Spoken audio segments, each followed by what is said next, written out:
Hello అండి, నేను doctor Ramana Raju, ఎండి Ayurveda panchakarma specialist. ఇప్పుడు మనం చూస్తున్నాం చాలామంది ఈ కరోనా తర్వాత చాలామంది ఎక్కువ మానసిక సమస్యతో ఎక్కువగా బాధపడటం చూస్తున్నాం. మనం ఇంతకుముందే చాలా ఎపిసోడ్స్లో వీడియోస్లో మనం చెప్పుకున్నాం.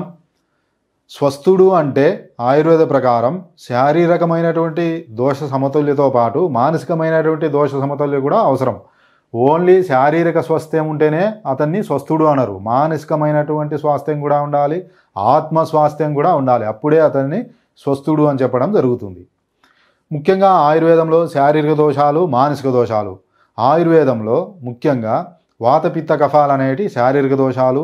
ఇవి సమాన స్థితిలో ఉంటే అతను స్వాస్థ్యుడిగా ఉన్నట్టు లెక్క. అదే మానసిక దోషాలుగా మనం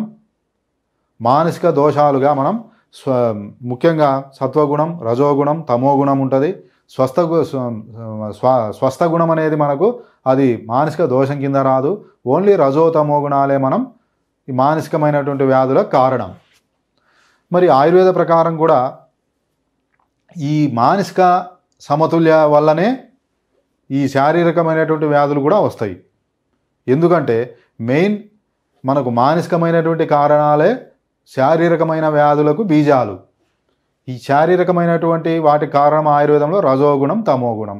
వీటి లక్షణాలు ఉంటాయి. మళ్ళా సత్వగుణం లక్షణాలేంటి, రజోగుణ లక్షణాలేంటి, తమోగుణ లక్షణాలేంటి.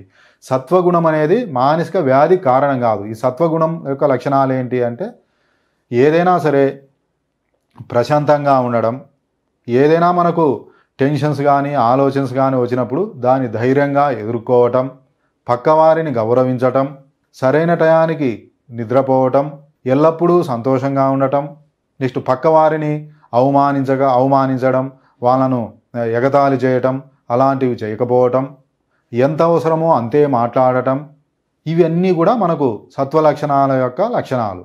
అయితే ఈ సత్వగుణాన్ని పెంపొందించేటటువంటి ఆహార పదార్థాలు కూడా ఏంటి అంటే ఫ్రెష్గా ఉండేటటువంటి కూరగాయలు, ఆకుకూరలు, పాలు, నెయ్యి, డ్రై ఫ్రూట్స్ కానీ ఇలా ఫ్రెష్గా ఉండేటువంటి ఆహారం తీసుకుంటే ఎవరికైనా సత్వగుణం పెరుగుతుంది.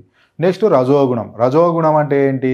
చిన్న చిన్న విషయాలకి ఎక్కువ కోపడ్డం, పక్కనోని కొట్టడం, లేదంటే తన దగ్గర ఉన్నటువంటి వస్తువుని విసిరేయటం, ఇవన్నీ కూడా మనకు రజోగుణం ఎక్కువైతే. అలా కాకుండా రజోగుణం నార్మల్గా ఉంటే నాయకత్వ లక్షణాలు ఉంటాయి.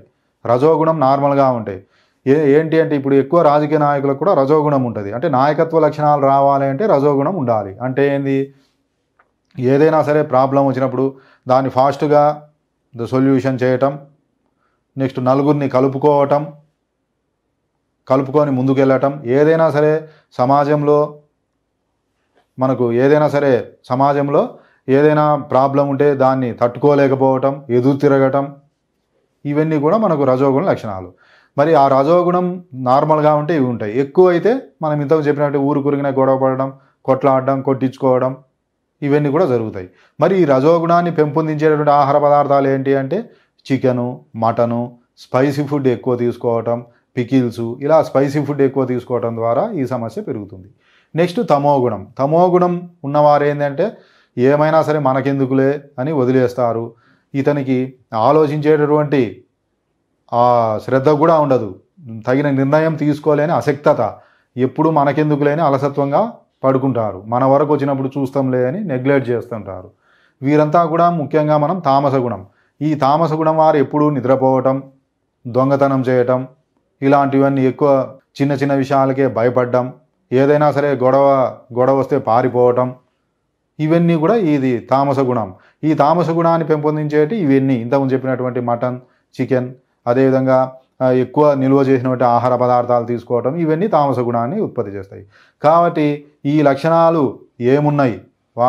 రజోగుణం ఉన్నాయా, తమోగుణం ఉన్నాయా, సత్వగుణం, వీటిని బట్టి మనం ఈ మానసిక రోగాల్లో ఏది ఎక్కువ ఉన్నాయి, దానికి తగినటువంటి ఫుడ్, ఇవన్నీ కూడా మనం ఇవ్వటం ద్వారా ఇప్పుడు ప్రజెంట్ ఉన్నటువంటి ఈ మానసిక సమస్యలు, ఎక్కువ స్ట్రెస్, ఇవన్నీ కూడా తగ్గించవచ్చు.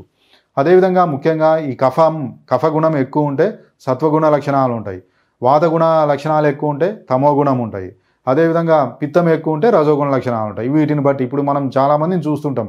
ముఖ్యంగా ఎక్కువ సాఫ్ట్వేర్స్ కానీ ఎక్కువ స్ట్రెస్కు గురై నెక్స్ట్ నిద్ర రాలేకపోవడం చెప్పడం, నెక్స్ట్ కళ్ళు డ్రై కావటం, ఇవన్నీ కూడా చూస్తుంటాం. వాటిని బట్టి మనం ఈ వాతపిత్త కఫ లక్షణాలు బేరీ చేసుకొని వాటికి తగిన ఆయుర్వేద మందులు, అదేవిధంగా పంచకర్మ ట్రీట్మెంట్ ఉంటుంది.